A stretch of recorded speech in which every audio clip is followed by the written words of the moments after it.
We have risen from the ashes to school the masses. Hello, everyone. Welcome to another edition of the Scholars of Wrestling Show, episode 513. I'm your man behind the microphone, Scholar Jeff. Joining us this week, the OG Undisputed Scholar and your current Scholars of Wrestling World Heavyweight Champion. He is Scholar Tarek. Scholar Tarek, you look like you're having a good night, sir. I am having a great night. Yes, I am still your reigning, defending, undisputed Scholars of Wrestling heavyweight champion of the world. And after just a crazy weekend of just nonstop wrestling, it's nice to see undisputed Scholars coming out on top every single predictions. And it is glorious. Indeed it is. But speaking of glorious, we also have joining us this week. You know him, you love him. He is your Mr. Scholar in the Bank Beefcase holder himself. He is Scholar Pete. Scholar Pete, tell me what I want to hear. As I live and breathe. Good evening, gentlemen. It is glorious because Skywataric, this was another time I could have cashed in on you, but I decided not to because where's the fun in that? Why would I just easily go back to back and taking your title when there's just so much more I could do with the beef case? I want to be a beef case to the people. I want to be your beef case champion. Ladies and gentlemen, it's Scholar Pete. I'm here for you. And don't you worry, because SummerSlam's right around the corner. And You're damn right it is. when we make our prediction, y'all know that the beef case might be loosening its grip a little bit, ladies and gentlemen, just a little bit. But I digress. How are you, Mr. Jeffrey? Oh, I am doing great. You just reminded me that SummerSlam is coming up. So, plus, we just came out of an amazing weekend of pro wrestling. Mm-hmm. Probably some of the best shows we'll see all year. But we're going to break it down, or all of it for you. But as we do, let's talk about our viewing experiences, starting in chronological order with the first show that we had this entire weekend, Great American Bash with NXT. I admit I didn't catch too much of this because uh Tarek, you and I were watching All In and Great American Bash at the same time. I gotta admit, most of my attention was on All In during that time frame. Uh Tarek, break it down for us. How was your viewing experience that day, and how much of Great American Bash did you catch? I think it is well established on this show that I am not a big NXT follower. So, yes, as we were watching both shows at the same time, my most of my focus was on All In. And I'm not meaning it as like an insult to everyone who like everyone on the NXT roster. It's just it just doesn't it's just one of those ones where not I'm just not putting my attention on that product. So I can't really put too much emphasis. I mean, the only match I really put any focus on and watching the highlights was Ricky Saints versus Ethan Page, just because I like both those guys, and that was like a true highlight. Like I said in the prediction shows, I didn't it didn't matter which one of those guys won. It was a win-win situation for me. But yeah, that was the only real match I could put any real praise on.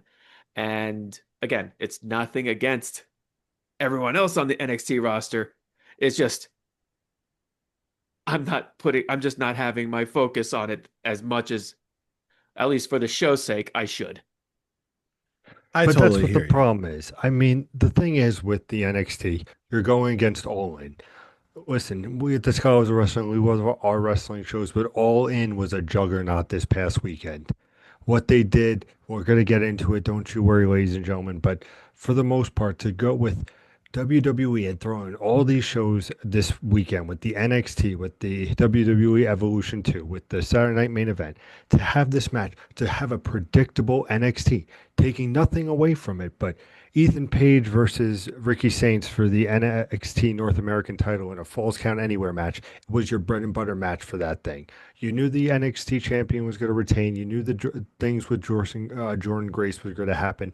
Everything was predictable on that card. It wasn't worth the watch. It was not that it wasn't worth it compared to AEW, who has been building for the last 6 months because this is their WrestleMania. So to have NXT, who is right now doing great things, especially working with TNA and doing everything with the cross promotion. It's just, it was a thing where you're putting it here because there's nowhere else you can put it because Saturday night main event is already booked, and then you have Evolution, which is the next night, meaning you're not going to take away from the female wrestlers, especially since it's their night. So I'm sorry, but NXT gets screwed over. And it sucks because, again, it's a decent card, but it just, there was no match that was interesting besides the false count anywhere for me for this event, for this PLE. Yeah. The only thing that really caught my eye was when Sol Ruka versus Izzy Dame was happening. I'm like, oh, hey, that's Sol Ruka. But even then, I was so mesmerized by everything that AEW was doing for All In that I barely caught the ending of that match. And then I think we also ordered pizza, and I think that's around the time that the pizza showed up. So I was just like doubly distracted. So honestly, at that point, NXT for me personally didn't stand a chance. Mm-hmm.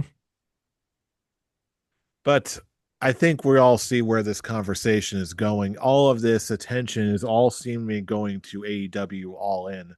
So let's not beat around the proverbial bush here. Let's just dive right into AEW All In. Now, this show, as we saw, was not a show without a flaw or two, or at least an unexpected turn, because we did get the surprise announcement that Adam Cole was not going to be able to be medically compared to complete to be medically cleared to compete, and it even looked like he was about ready to start hanging it up to retire totally. What you at the We know some more facts about it now, but at the time, what did you make of this, and where did you see it all going? Pete, you can go first with this one.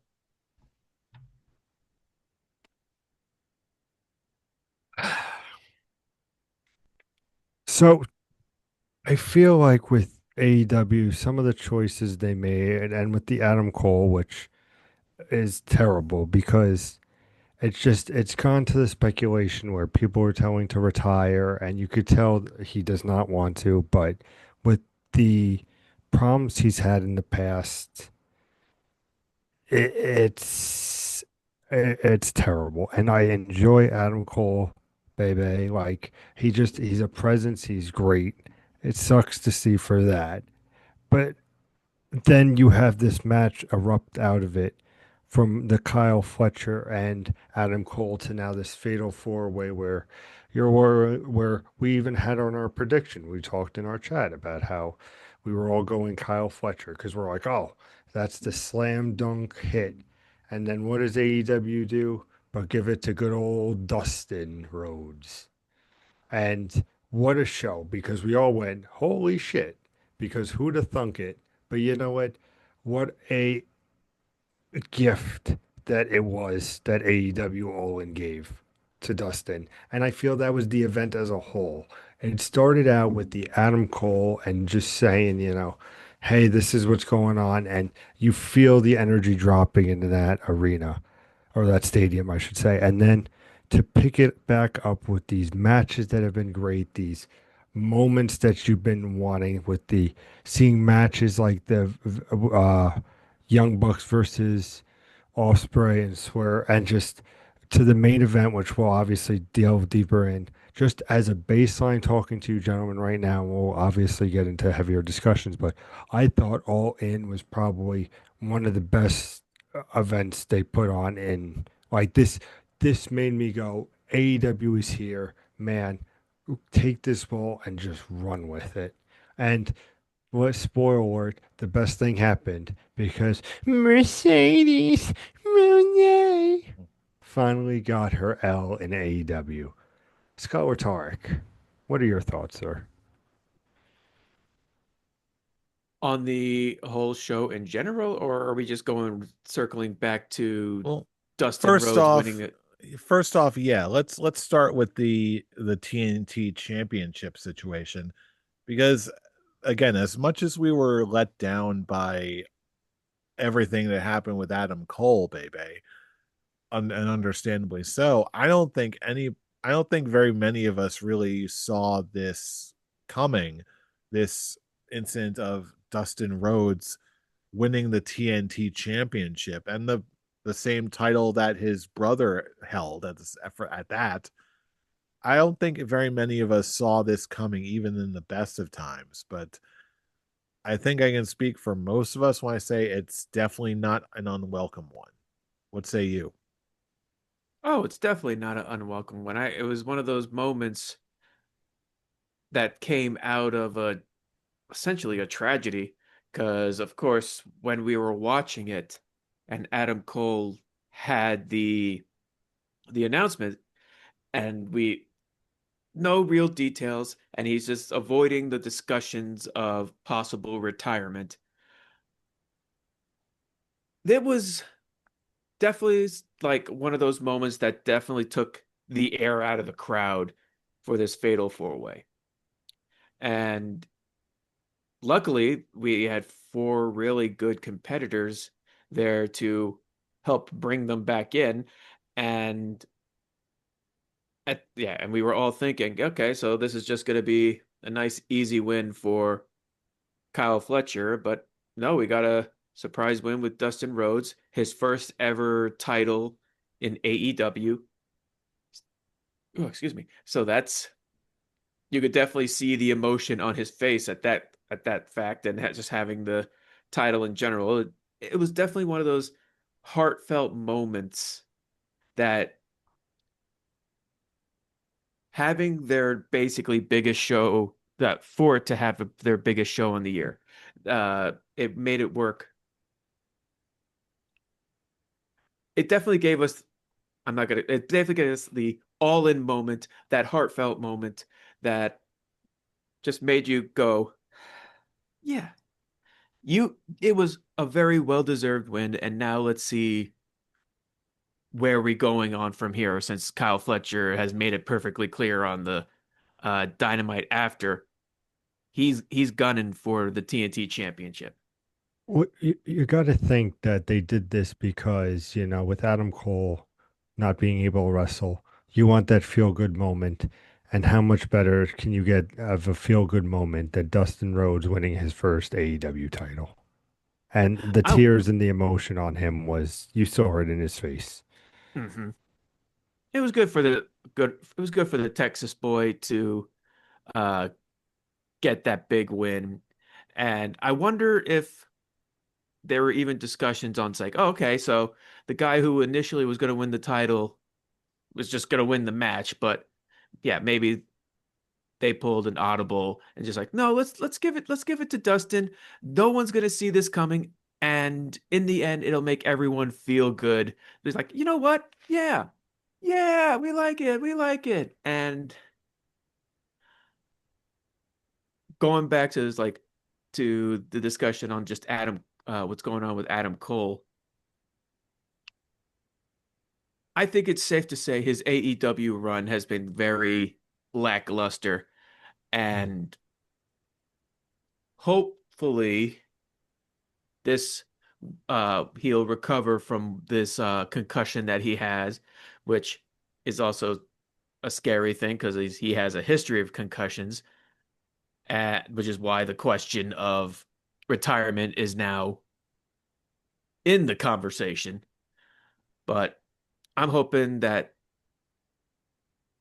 he heals up, he'll be perfectly fine, and he'll get back when he comes back, he'll get that big pop that he essentially got when he made the announcement. And that was, as I said to you, Jeff, when we were watching, this was quite possibly the biggest crowd reaction he's had in a long while. Probably around the time when it was him and MJF, excuse me. So Yeah, for hopefully if he sure. comes back, this will be like now he'll be on the show and we actually be like, oh, good. Now he'll be put in a good spot on the roster where he can actually truly shine on compared to being on Collision where no one watches it. Yeah, there's definitely some adjustments that need to be made, but also we also don't know how many injuries he was leading up to at this point because I think we speak for all of us when we say that we were sort of caught off guard by this. I don't think any of us really knew the full extent of it, what he was dealing with, and all of his health issues. But yeah, I think this is definitely going to be for the best. And when he comes back, if he's fortunate to come back, he's going to come back a lot stronger than ever, and with hopefully a little bit more focus too. But then again, I feel like that is sort of a recurring theme with this entire show as a whole. We not only are getting more results we want, but we're also seeing a much more focused, definite pathway for a lot of Mhm. these storylines we're walking away with here, especially at with when we're talking about the casino battle royals.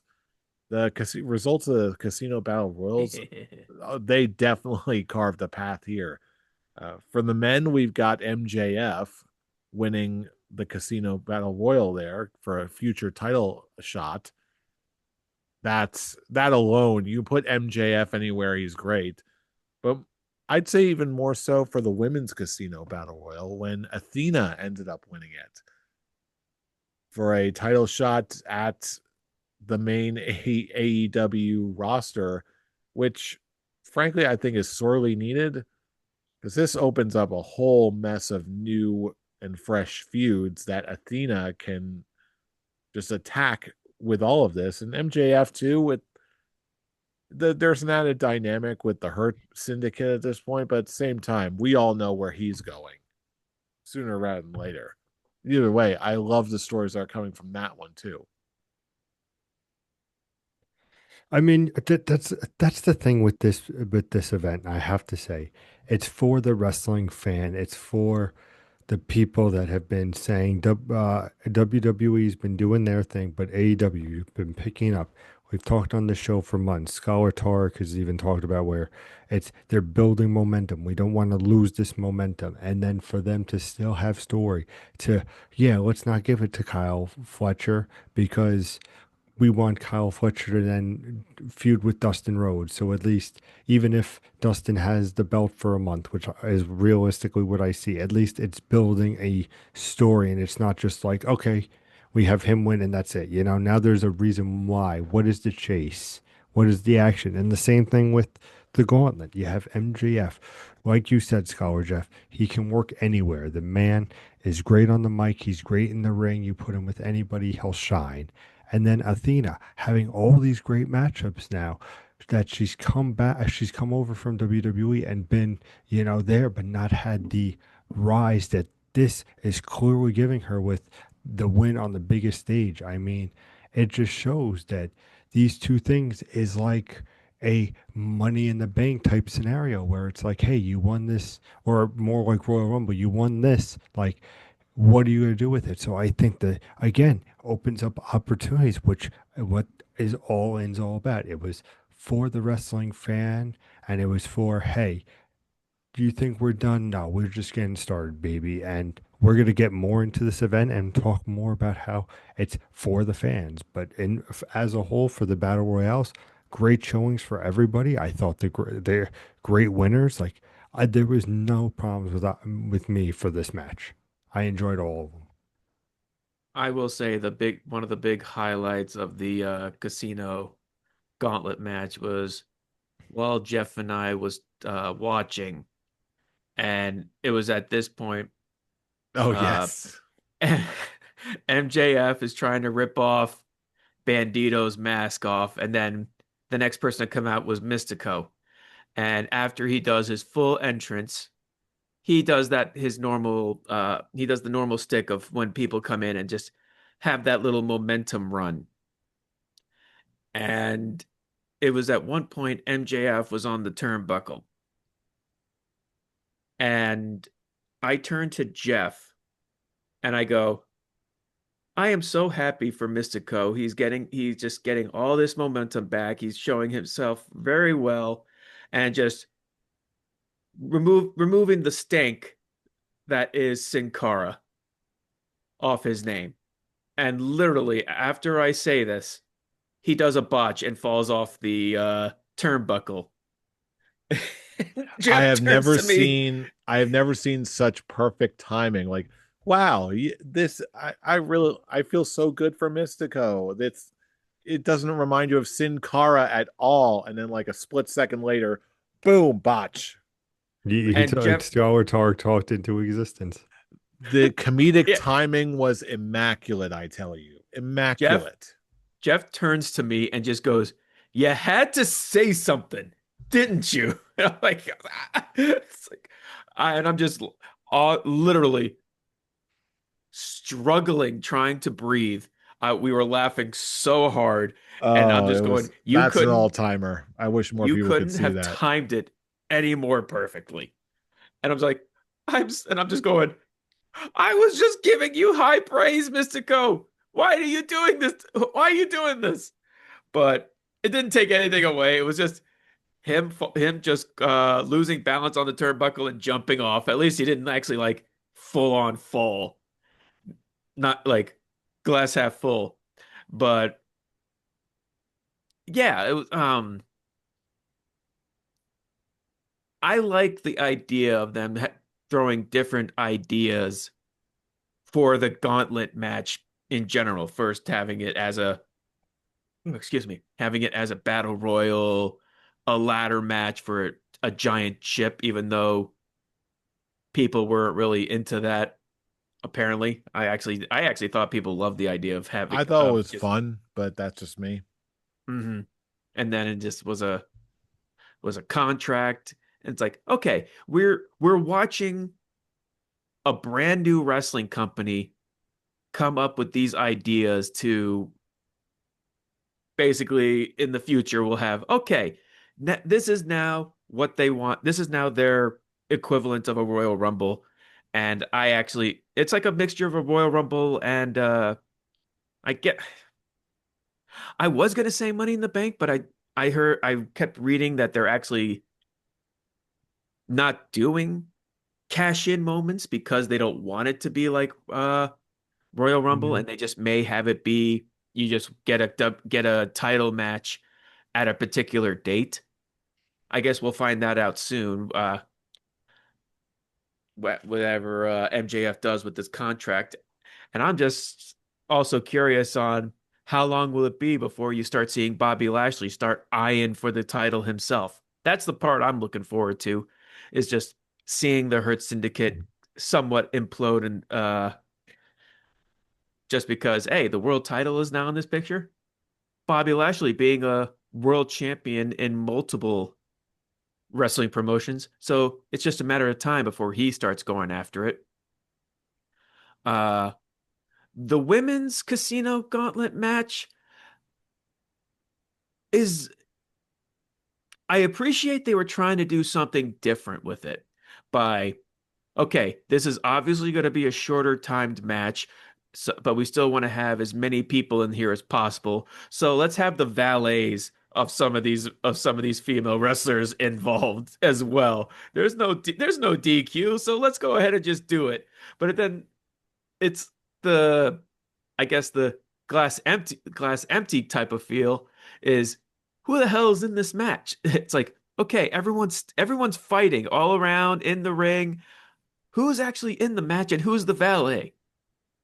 So Yeah, it and got even then, confusing. I remember saying something to you at the time too, like the more people come out with like valets or people in their corner, it just that's just another person who's we already know is not going to be making an appearance in the match. So it's just like Exactly. it took away some somewhat element of unpredictability. Like there was still Hmm. enough to go around, but it wasn't the best look in my estimation. And in my opinion, the right winner won that one. I'm very happy for Athena because I me and many others have been just begging for her to get out of Ring of Honor because she may be one of the big faces of Ring of Honor, but fuck it, man, we want to see her on AEW television, and she's awesome. So it's a step in the right direction. I'm very curious to see what she's gonna do with Tony Storm. It's obvious they're gonna put her like in the heel position, maybe full on heel turn. I don't know because she's still very popular, or they're just both anti-heroes. I don't know, but I'm really looking forward to that. Let's see what other matches. Well, The we weakest. just talking about the what the future of the women's title situation is going to be. You can't talk about that any further without talking about the result of Tony Storm finally defeating Mercedes Moné, retaining her title, and now so basically setting up Tony Storm's next major opponent is going to be Athena. This match, this was a pleasant surprise. I already knew that this match was going to deliver and then some, but I was I wasn't expecting to get the result we did, but I'm so glad we did.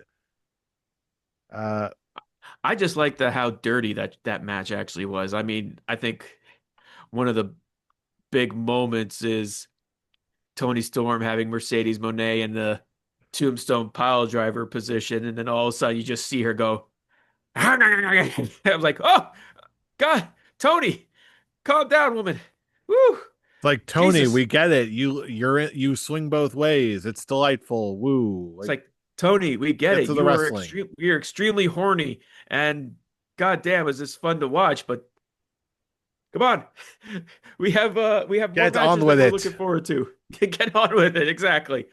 And I think the big factor in this one is what you and I were talking about while we were watching is because this was one of the three main events. There were only the three matches left, and although I think yeah, you and I, Jeff, both picked Mercedes to win, and both of us were just like, this is basically us trying to it's like this is not what we want. We're not predicting with our hearts on this one because we don't want Mercedes to win. Hell, I was saying if she was because she was TBS champion, that's the one of the big reasons why I don't want her to win. I don't want one person to hold both titles.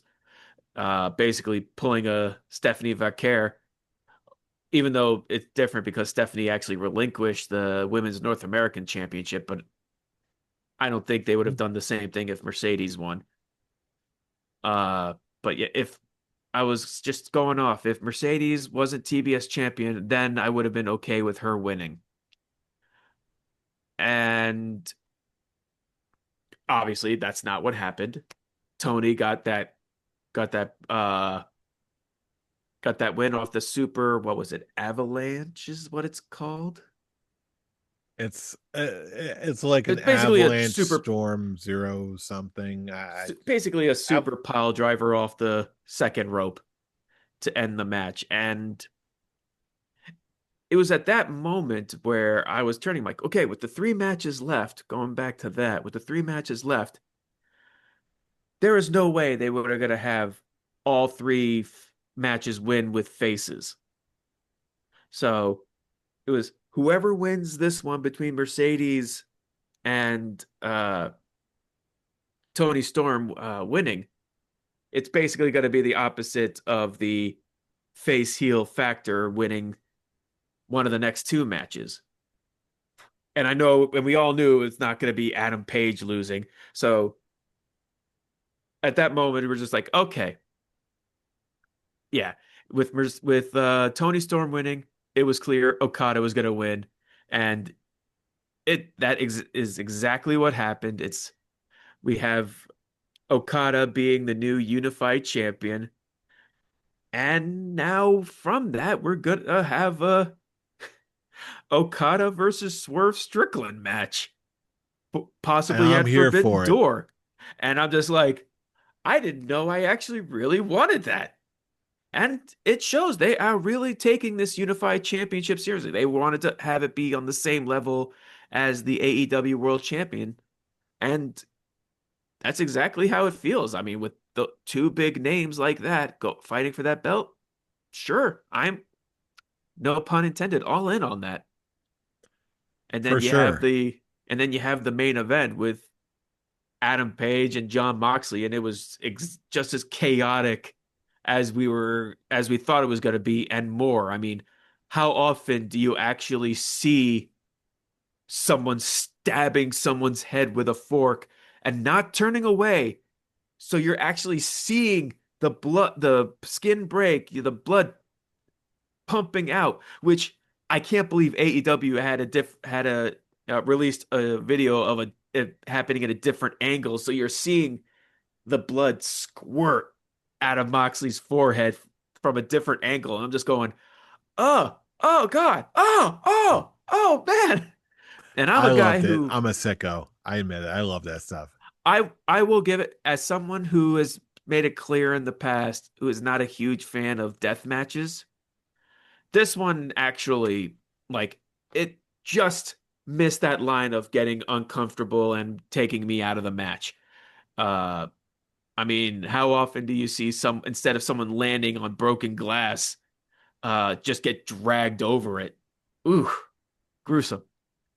And let's see all the barbed wire action, barbed wire tables, barbed wire chairs, and then basically all these cameos.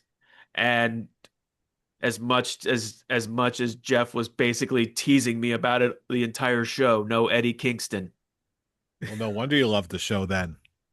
Oh, that added extra points on that one. Because seriously, from the Casino Gauntlet to this one, him having a cameo because he has history with people in the match. No, I still don't want him I don't want him on AEW television. I am really enjoying this product. I don't need a basically a unpleasant sour note on this unless he just stays down in the TNT division. At that point, I don't care anymore. If that's the case, keep him in the TNT title division. I'm being generous on this one. Uh, but yeah, you have a returning Danielson wearing what was the blue? Oh, I knew this. Yeah, I didn't know it either. I'm like, why is he wearing a mask? It's someone specific, blue something, but all that matters is he's the second he shows up, he's doing the yes motion, getting everyone doing the yes chant, which apparently WWE has told him many times not to do that. And it's like, oh, you'll get in trouble. And apparently Danielson was like, yeah, yeah, I'll call that bluff. And the first thing he does is just yes chants, and then the running knee. And then you have Darby Allin having posting a video on top of Everest, which I'm actually surprised I didn't see that coming. It makes perfect sense that he would record a video and that was going to be posted on his return. Makes perfect sense. And then you have him pull the Sting and descent down, and yeah, this was just it was definitely that convoluted, chaotic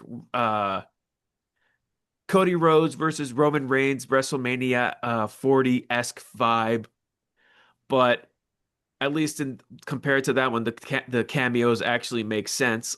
As much as I love The Undertaker, I'm like, why the hell are you here other than just to chokeslam The Rock? Um, and then and you have Prince Nana handcuffing Marina Shafir to keep her at bay, which good. It's like that's the best way to keep her out. And Swerve coming full circle, handing uh Adam Page the chain to finally put an end of the Death Riders title reign and hanging John Moxley over it to him submitting. Yeah, such a feel good moment. I don't care if it took a while for Adam Page to open that briefcase. Seeing him cry while opening it and finally seeing the AEW World Championship back on AEW television is such a great feeling. And I've said this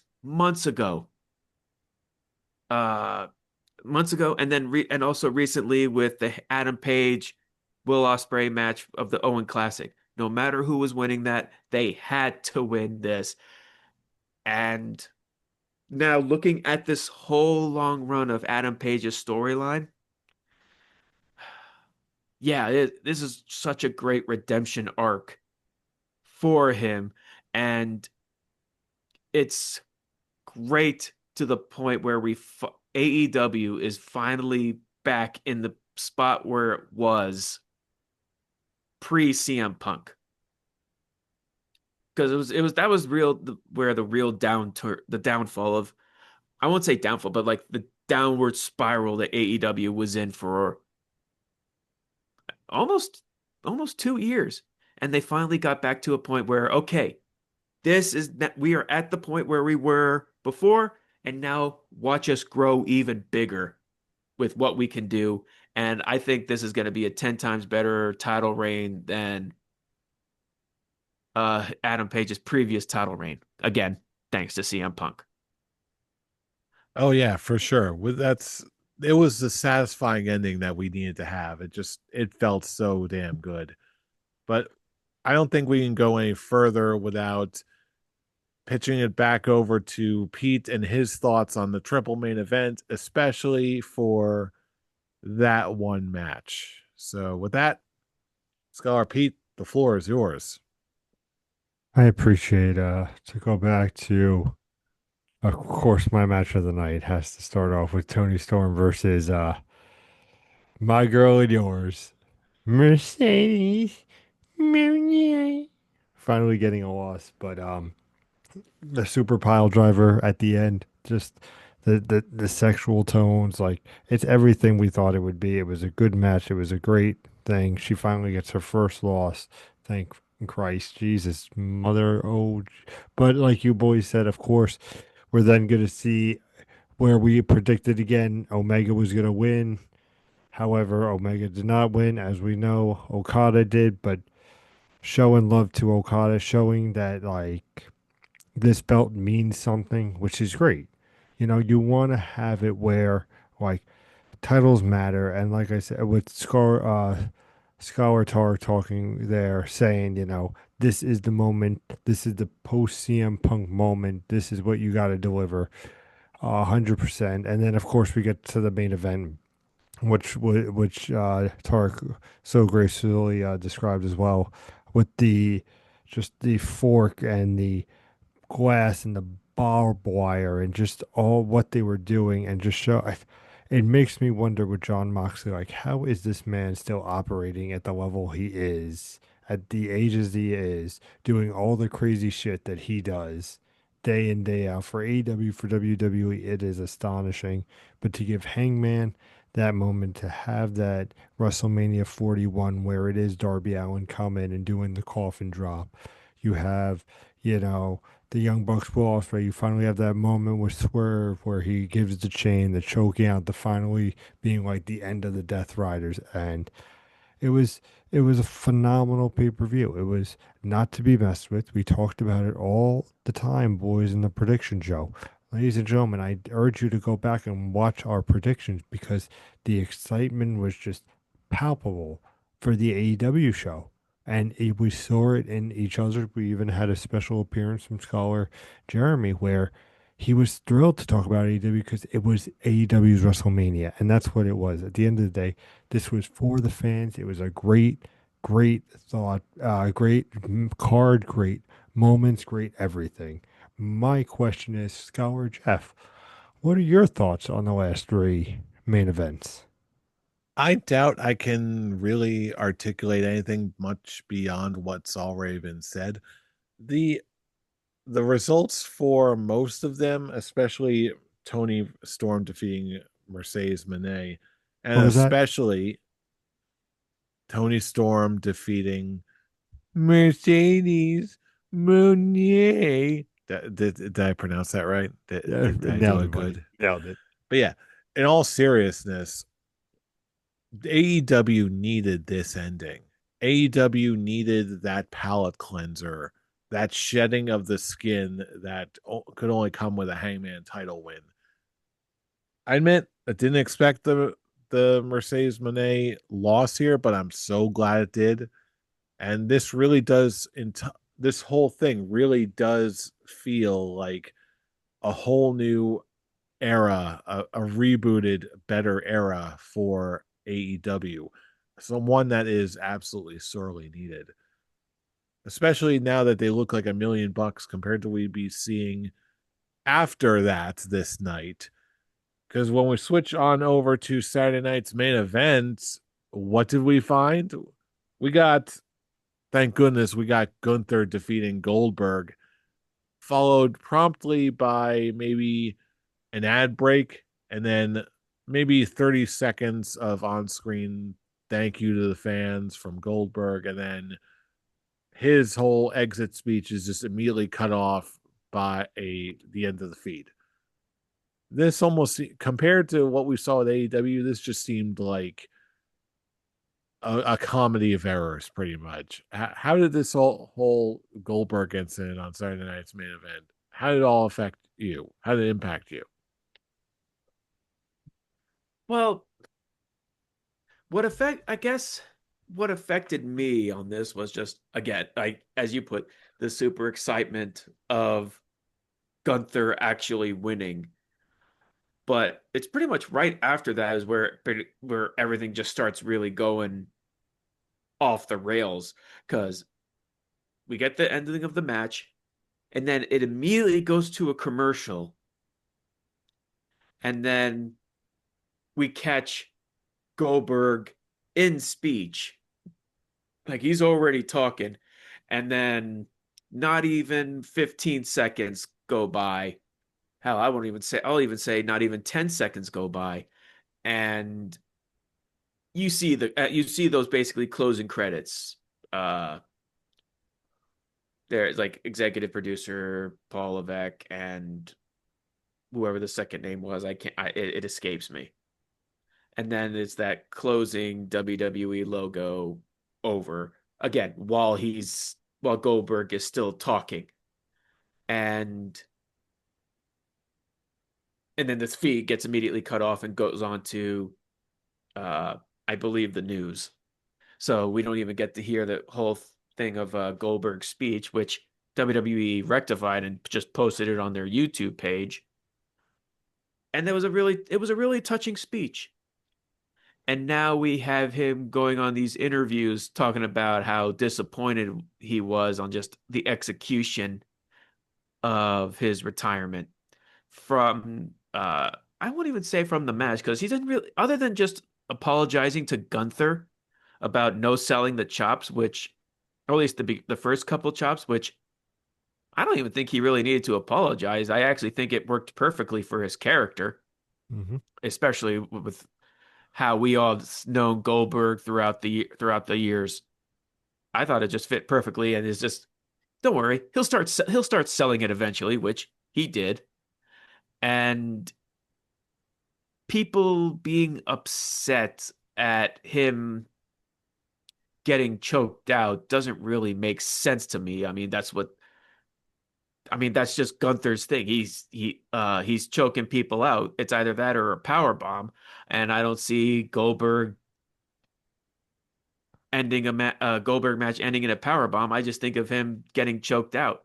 Granted, I was expecting him to getting choked out after like him missing a spear and hitting the corner, not having his top of his head hit the turnbuckle. Apparently, we're never gonna let that we're never gonna live that down. Apparently, but yeah, I thought it was I thought it was a really good match for Gunther and Goldberg for what they are capable of having Goldberg do, being 58 years old, and Gunther was protecting him the entire match. So yeah, it was a good main event.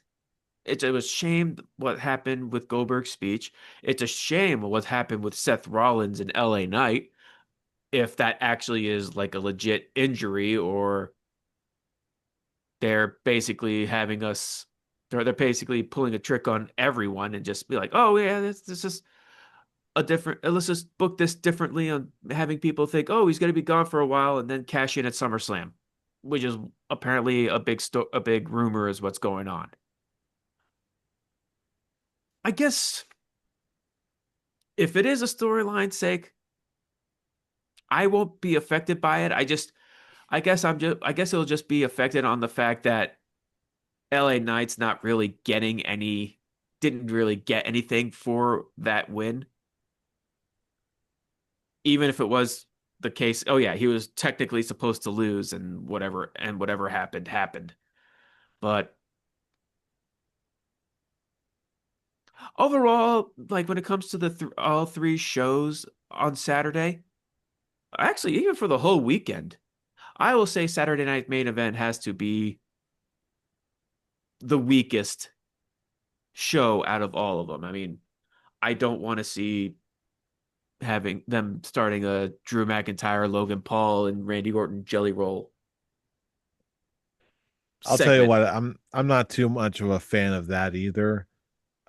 Originally, when you said that that was the weakest match in your opinion, the weakest show of that particular day, in your opinion, I was hesitant to go along with you, but after seeing like the matches we got from NXT, I was a little hesitant, but I gotta agree with you. I feel like Saturday night's main event definitely left a lot to be desired. Again, not a bad match show by any stretch of the imagination, but compared to what we got and compared to what we could have been, it it just didn't seem to me either.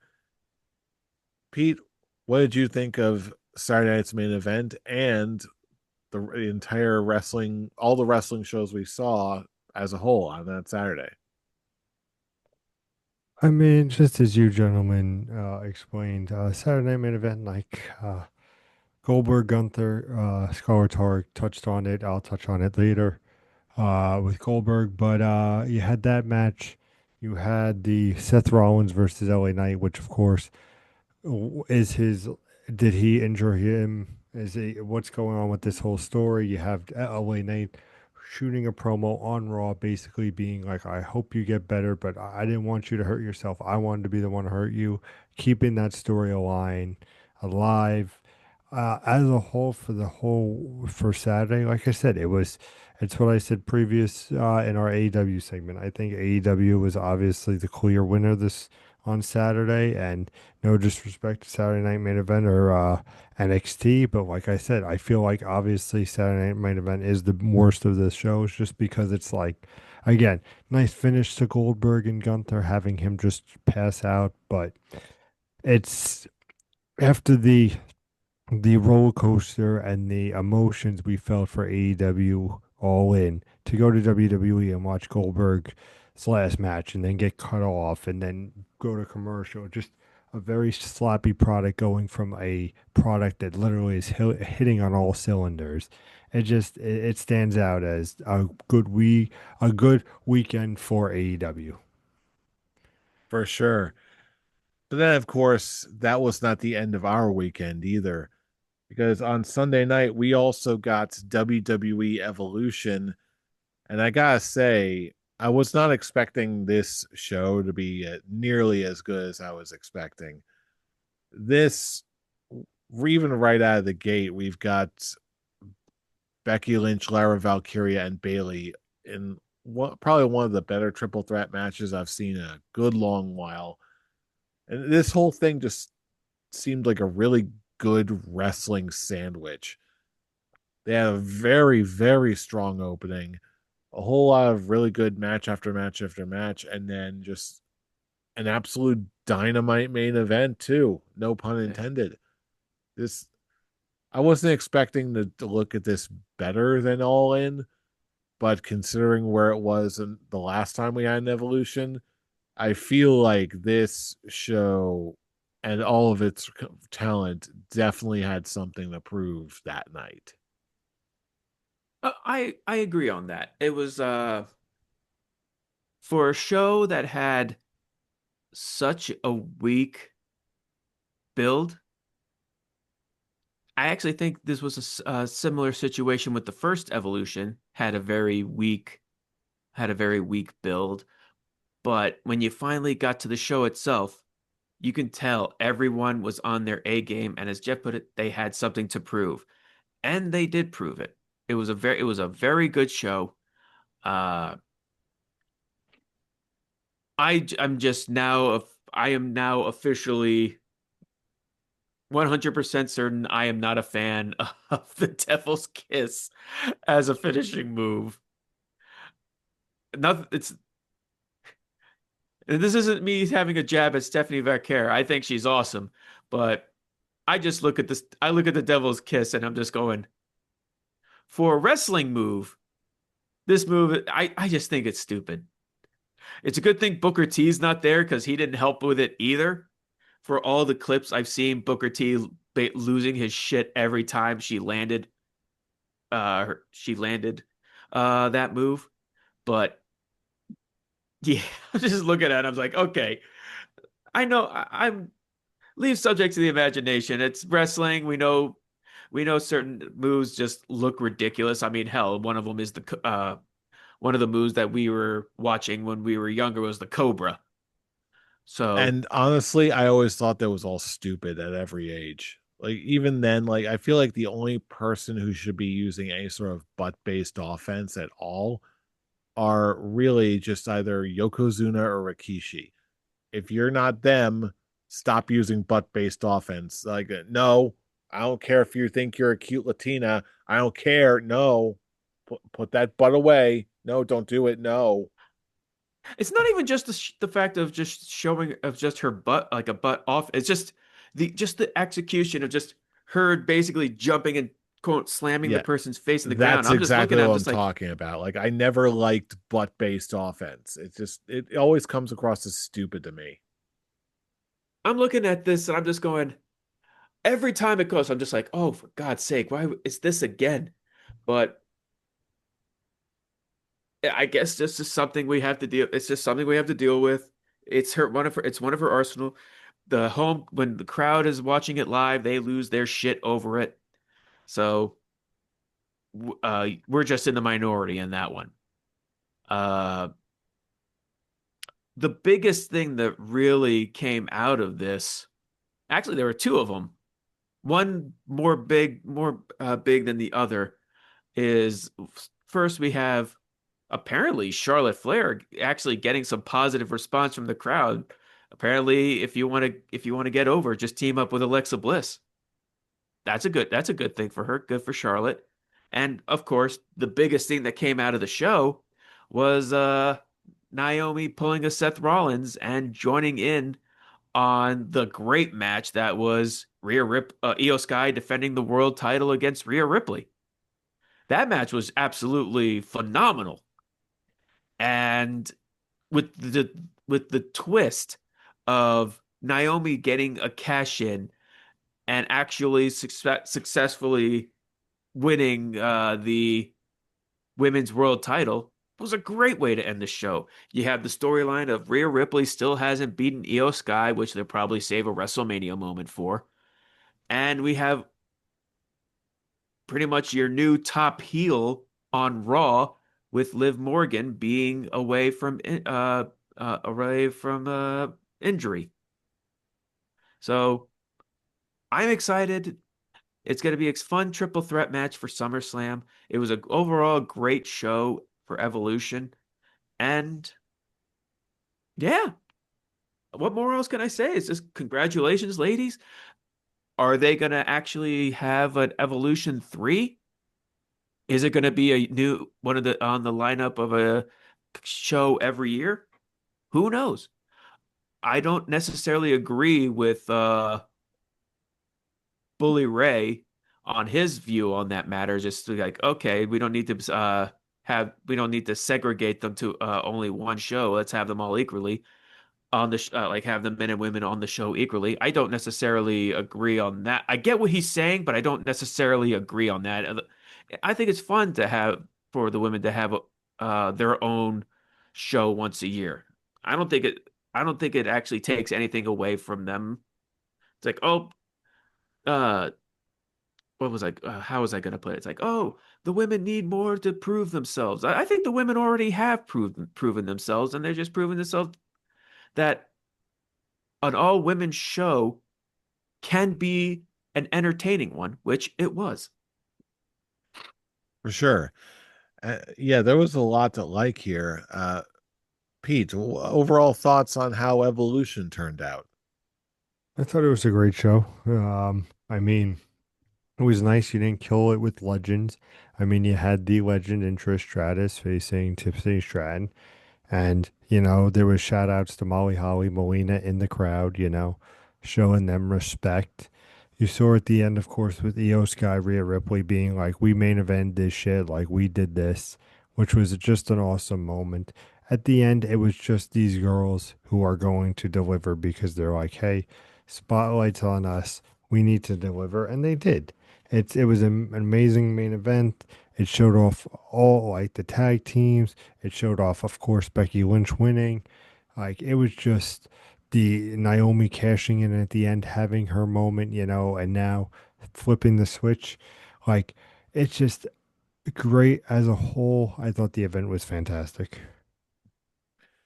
So, with all of this in mind, if you had to give your pick for match of, or excuse me, show of the entire weekend, what would you give it to? I would probably go AEW Evolution, um, NXT, Saturday main event would be my personal. How about you, fool? Which way you going on this one? It kind of sucks because I already said I've only really watched the highlights of Ricky Saints and Ethan Page. So I can't really like I can't I basically relying on other people's opinions like, oh, this show was just absolutely phenomenal. So I when it comes to that, I would have to basically rewatch Great American Bash to really add that show to this lineup. So I kind of have to go for just the three shows. So I'll go uh with All In because mainly because they I feel when it comes to evolution and the whole argument they had something to prove that it is true, but I feel like also they don't have anything to prove because WWE has been doing absolutely phenomenal with their women's division. It's just, for me personally, cementing that they can have their own show once a year and it'll draw numbers no matter how bad WWE is trying to not promote it very well. But for All In, I feel like they needed something to prove more to show that they are now at a point where they are at an all-time high like they were before pre CM Punk. So, and minus a couple of little nitpicks, I think All In was an all-around more entertaining show for me. So I'll go in All In and Evolution Neck as number two, and then just probably actually Saturday Night Main Event third. But uh Brian put it best on the thing on our chat is he put the facial hair rating as peach fuzz. And that was the general idea. It was a very weak show, but because it's not a PLE, I'm just letting it slide because all it is just a network special. So I can't really be too harsh on it, but and then we have some unfortunate circumstance on it. So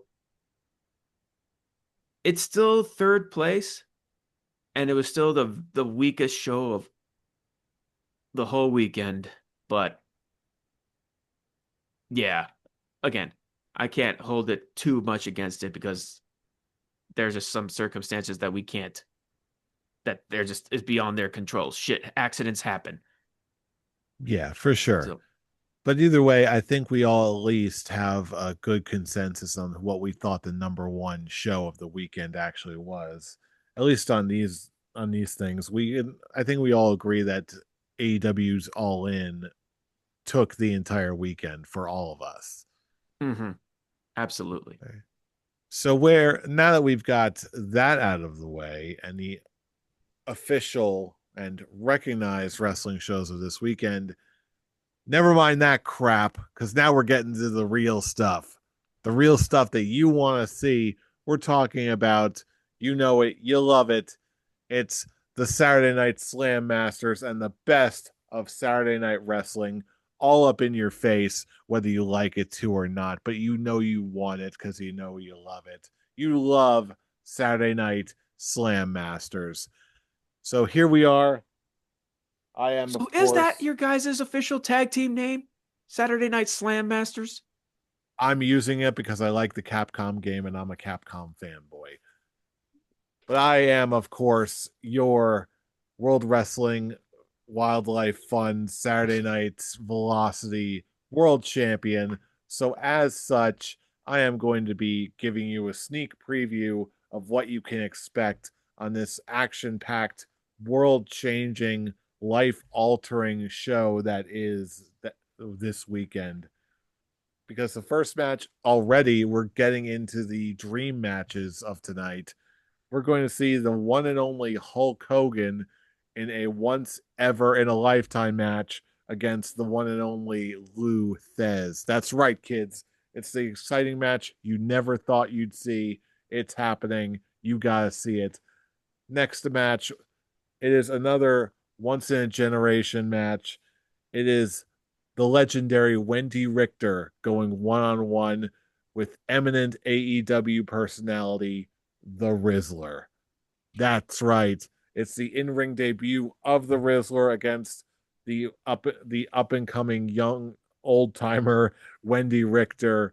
You're never gonna see anything like it until our main event, the the Battle of the Legends, in a first ever ladder match that you will never ever see again. I tell you, it is the one and only Mantar going 1-on-1 against Bastion Booger in the ladder match for the ages. You know you want to see it. Do not act like you don't, and you can only see it here at World Wildlife Fund's Velocity. Scholar Pete, back to you. Tell us about what we can see on this week's episode of Collision. Well, thank you for that introduction. Welcome to Collision Corner, your non-stop for wrestling action and great matches. Of course, we have three matches for you this evening. Let's start off with, of course, the best one. We're kicking off with, of course, the skeleton match. I'm saying that LA Parka versus Penta, and who's more of a scary, scary skeleton man? Of course, we have that match. But then we have our mid match. Ladies and gentlemen, I must say that this is from Scholar Brian. He made this match happen. So Scholar Brian was able to get in touch with Goldberg, and he said that he was upset about his stance and how he was kicked off. So, ladies and gentlemen, for his real retirement match, ladies and gentlemen, I'm so excited to announce to you via Scholar Brian, we have Goldberg versus El Dandy on the only because his promo was cut and El Dandy has a score to settle. And of course, our main event of the evening. Bruce Buffer is calling the shots because you're going to have none other than too hot to handle, too cold to hold, the Macho Man Randy Savage versus the Black Machismo from TNA, Jay Lethal, in a oh yeah Slim Jim contest. Now, the object of the Slim Jim contest is to bite the Slim Jim into 15 pieces. Now, the 15 pieces then are then shuffled up. If you get 8 or more, you get a future Collision World Heavyweight title match. All of that and more is coming for Collision Corner. Please like and subscribe to the video and keep up with all the Collision Corner needs. Back to you, Jeff. I'll tell you what, I could not be any more thrilled to see that the return of the legendary Battle of the Skeleton Men. I've got the previous champ right here. I believe his name is Yorick. I knew Not him, quite as Horatio. not quite as Let's soft as I remember him, but hey, he's still here. He's with us in spirit, and he's a future Hall of Famer for sure. But in the meantime, Tarek, what do you think? What is your pick for what your most anticipated Saturday night card from what you heard from us just now? I will say both cards were actually pretty fun to listen to. Uh, but if I'm gonna be honest, Randy Savage versus Jay White is definitely a match that I would just love to have seen. Uh, I think that was what sold me on that one. Cause I'm just thinking, I'm like, oh, we know Jay White's Macho Man character. So I like to see them go back and forth and just ooh yeah each other into submission. So I'm gonna go with Collision for this one. And also you all had Brian help you with a El Dandy random appearance. So that's another point for you, Pete. I'm telling you, you But I'm can't not. sleep on Mantar versus Bastion Booger. You got to see it with your own eyes. Oh, that one was another fun. That one was a heavy hitter on that one. All I'm as soon as you said that, all I'm thinking was, ooh, ooh, ooh. And for people who are questioning, what the hell are you doing? I'm doing Bastion Booger's theme song. Ooh, ooh. And just occasionally you If you just don't go, believe me, Booger if you don't Man. be- if you don't believe me, just go on YouTube and just look up Bastion Booger theme song, and literally that's all it is. Or you could, not do Not. that. Not Save not yourself some pollute your time. not pollute your YouTube algorithm and confuse the Mark Zuckerbergs of the world. But anyway, that is a And now I'm problem doing it. for tomorrow's time. But now is a time in our show where now we've given our impact from this past weekend in the world of professional wrestling. Now is the time where I pitch it over to you, our fellow fans. What did you think of this past week in wrestling? Which was your show of the weekend? No matter what you think, let us know all across the internet. YouTube comments, Facebook posts, Instagram, wherever we are, you should be too. And if you want to join the conversation yourself on X, you can check us out individually. Scholar Tark, where can I reach you? You could reach me now sending the Bastion Booker theme song to our scholars chat right now at the Avatar. Scholar Pete, where can I reach you? They can reach me at SummerSlam's getting close, and so is that title at Improv Pete. You And you say can that, but find it's me not going to at happen. trying to avoid the Scholars group chat for 24 hours at I'm Robbie Rage.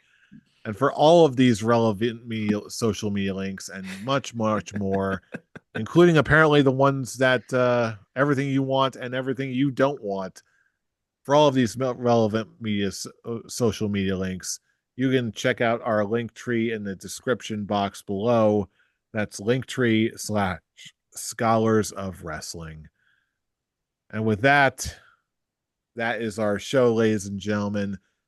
That is enough wrestling for right now, but we're all going to be coming back very, very soon to cover more wrestling because you know who we are. We are the Scholars of Wrestling, and you have just been schooled. You're You're welcome. welcome. See you all next week for more wrestling action. Ooh.